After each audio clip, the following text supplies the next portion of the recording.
Delight to be able to see you all here, men and women who are lovers of the Lord Jesus Christ from all over this terrestrial ball.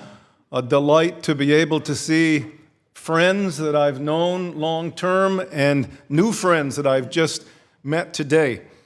We welcome you to this 9th annual Reformed Baptist Network General Assembly of 2025. Thankful in particular to the host church.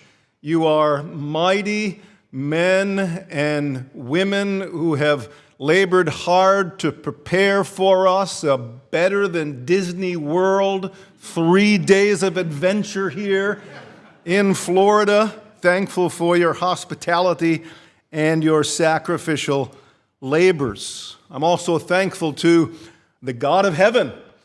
As Revelation 7 says, He is the one who sends angels to hold back the winds of heaven so that here, smack dab in the middle of hurricane season, there's not even a puff of foul air to be seen here in southern Florida. This is His kind hand, and we're also thankful to that same God who is able to unleash sweet heavenly gales for our sails in the days to come to stir us up so that we might accomplish great things for the kingdom. So, welcome here to the Reformed Baptist Network General Assembly. We have a purpose in the Reformed Baptist Network. The purpose is to glorify God through fellowship and cooperation in fulfilling the Great Commission to the ends of the earth. And don't misunderstand, this is not a pastor's conference. There's nothing wrong with a pastor's conference where the Word of God is preached. Conrad, I told you I was going to quote you here. Conrad has said this. He says, and I can't give the full Conrad voice, but I'll do my best. He said, this is not like a normal conference where you meet people and say, how are you doing? Wait. He says, no, this is the Reformed Baptist Network. Because this is a place where we do things together. And that's what we're involved in here. We are here as a Reformed Baptist Network to conspire, to plot, to scheme, to engage in holy conniving and strategizing, a holy invasion against the prince of darkness, who's called the ruler of this age. And here in Coconut Creek in 2025, we've arrived at a moment that I see as a moment of great opportunity to advance the ball downfield for the cause of our King. When you're in Florida, you've got to use football analogies. But if you notice in the NCAA, you got Florida State, all these powerhouses. You got Florida, you got Miami, even the University of South Florida. These teams are beating the snot out of each other in the NCAA. And even as I was here on Sunday night, I got to see the member of this Emmanuel Baptist Church. His name is Micah Leone, who a few years ago, he was number 2 on the quarterback chart there at University of Florida. Spurrier said he should have been first on the charts, according to my memory. And he was telling me as we were talking about a little bit of football, I said, I'm thinking about opportune moments. And wasn't it back in 2007 when Tim Tebow, who was his predecessor there as a quarterback at Florida, he had what they called the Heisman moment in 2007, where they were playing against South Carolina, and he, as the quarterback, had 5 rushing touchdowns. 5 times he saw the hole pop open, and he realized that there were linebackers and linemen and D-backs who could foil his endeavor, but he busted through the hole, and 5 times he scored touchdowns. And he didn't shrink back. Tebow didn't hesitate. He didn't slow, but he seized the day. He went for it with these glorious outcomes. And this reminds me, like this wide open hole, of the opportunity that we have here in 2025. It says in 1 Corinthians 16:9, Paul says, "A wide and open door for effective service has opened to me, and, like with Tebow, there are many adversaries."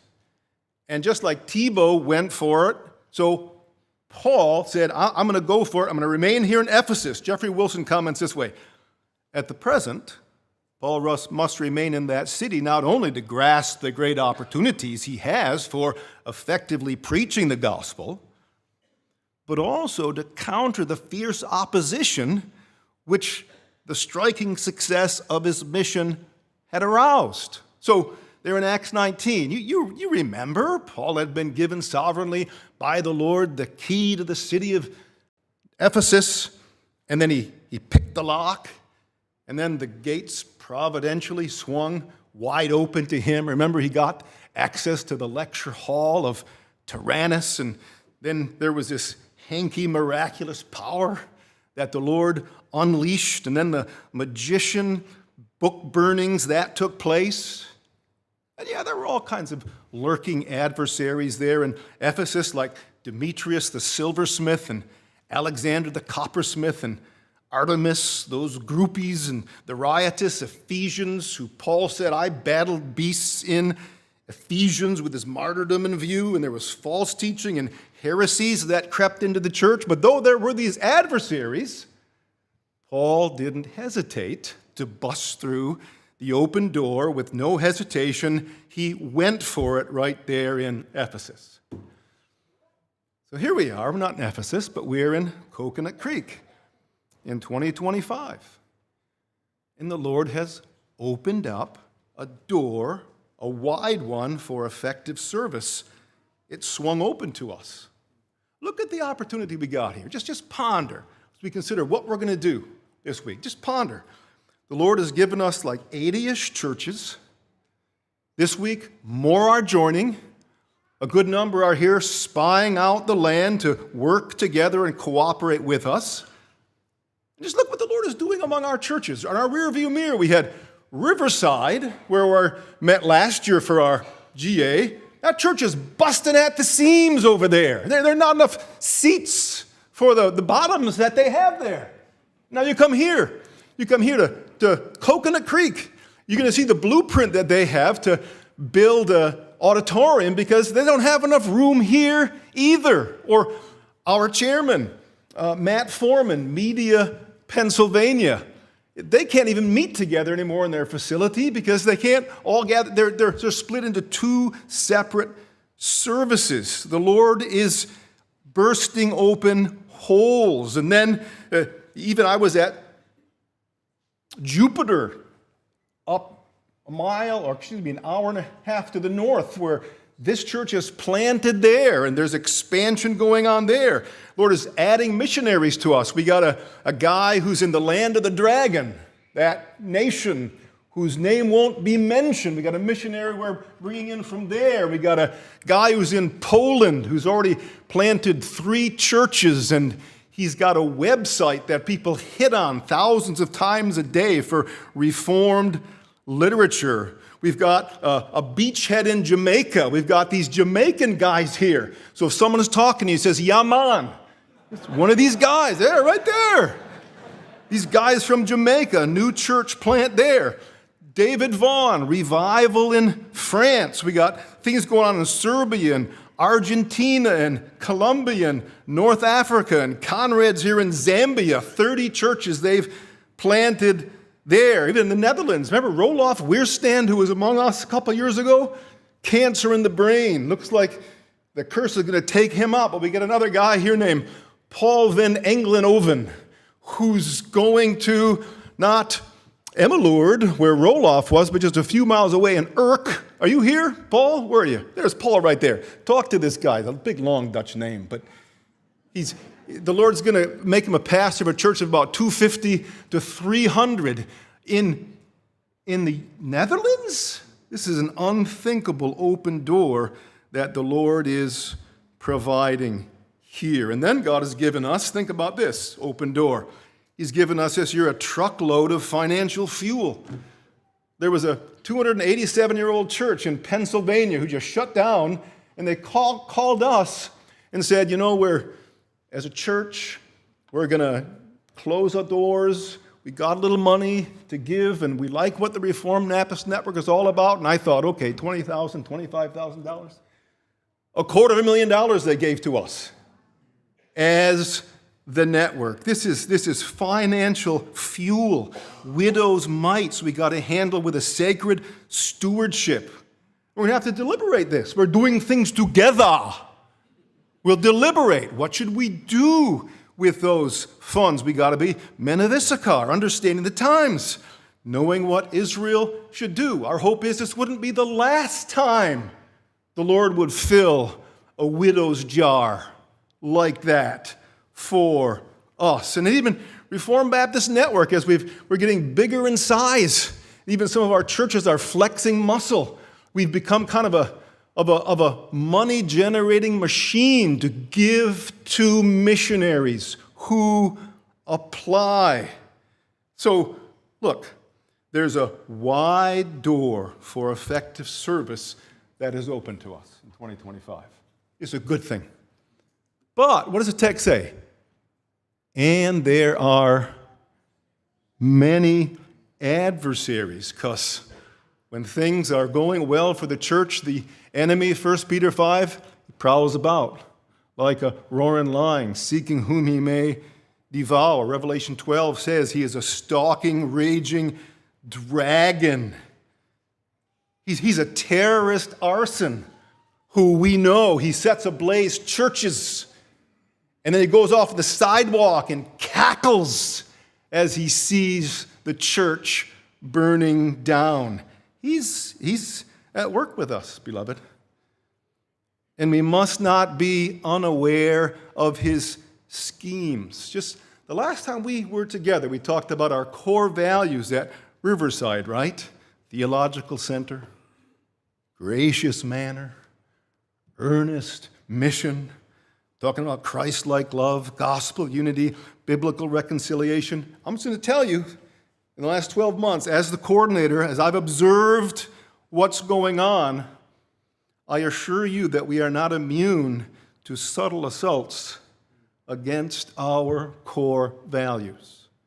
I assure you of it. The enemy has not left us unharassed by his satanic schemings, because there are many adversaries. Just let me share some maybe notorious adversaries that we can't be unaware of. We know, like the adversary of an argumentative and divisive spirit, right? Be aware of him this week.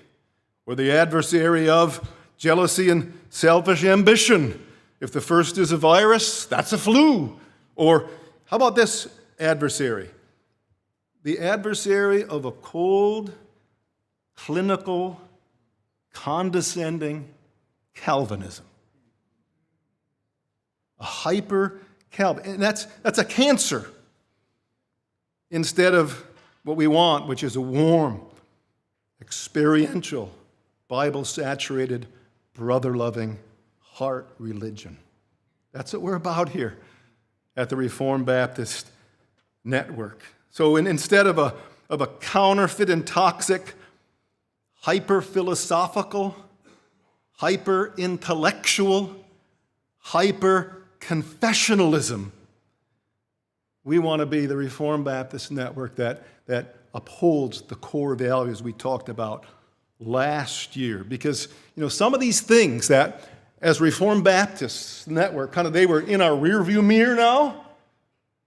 Some of these things have splashed in the windshield in the past few months, and we cannot be unaware of the adversaries that are against us. Let me just toss out one more adversary I think we should be aware of this week, and that is the adversary of a faint-hearted, over-deliberative, risk-averse indecisiveness. You see, a wide door for effective service has opened up to us, and we need to run toward the battle. We need to be like Tebow. We need to resolve to go for it. Caleb had issues, didn't he, when he was going to go into the promised land and these 10 other spies, their chicken littleism.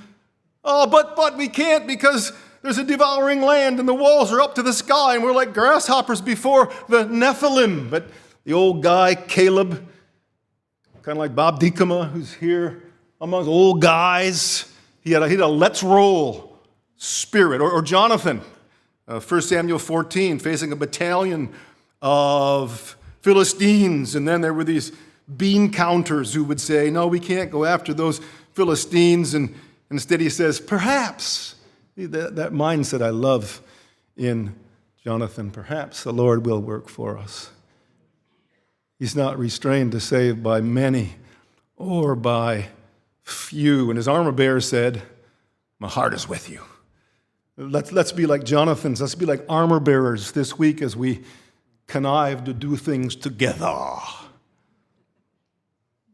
So let's be like a David. 1 Samuel 17, he's looking up the nostrils of a giant, and Saul says, you can't do it without armor. And David's response was, talking to Goliath, you come to me with sword and spear and javelin. I come to you in the name of the Lord of hosts. The battle is the Lord's. And by the way, Goliath, your head, it's soon going to be in my hand. We need to have that kind of confidence in what the Lord might do as there's a wide door for effective service open to us with these opportunities as we do things together. So let's be like Tebow in 2007. Let's roll decisive boldness. No time for a faint-hearted, over-deliberative, risk-averse indecisiveness. Gentlemen, the perfect is the enemy to the good. Keep that in mind. Let's go for it. Let's seize the day. Perhaps the Lord will work for us. Whatever our hand finds to do, gentlemen, let's do it with all our might. And the backside of that is there's no planning activity in Sheol where you're going. In other words, life is short. Right, Greg? Whatever you do, do it quickly. And in this Charlie Kirk stuff that's happened just in the past few days, I don't know about you, but it's kind of like a blowtorch in the soul, isn't it? When you ponder providentially what has taken place here. Life is short, gentlemen. What we do, we ought to do quickly. We need to run toward the battle, to seize the opportunity. The Lord is swinging doors of opportunity wide for us. And I know, though there may be many adversaries and obstacles and linebackers and pitfalls and potential failures littering our path, there's a whole horde of excuses out there for hesitating. I got that. I understand that. I'm going to quote John Heaney. Years ago, I listened to a sermon on John 14, the Jonathan who said, perhaps the Lord will work for us. And John Heaney says this in his sermon years ago. He said, when someone utters a risky, perhaps the Lord will, there'll always be gainsayers who will say, but perhaps he won't. But then John says what he thinks Jonathan would have said at that point, but perhaps he will. And Jonathan here is willing to step out in faith and risk his life because, to quote Jonathan now in John Heaney's mind, I'm inclined to think he will, since he's proven himself to be that kind of a God. So may God give us that kind of a perspective in our fellowshipping and cooperating and strategizing and deliberating together. May God make us to be men of Issachar wisdom, men of manly effectiveness, men of let's roll spirit, men of a seize the day fierceness, men of a run toward the battle brave heart, boldness, violent men who take it by force, earnestness to fiercely storm the gates of hell to the glory of God. And let's sing a song and ask that he would help us now together.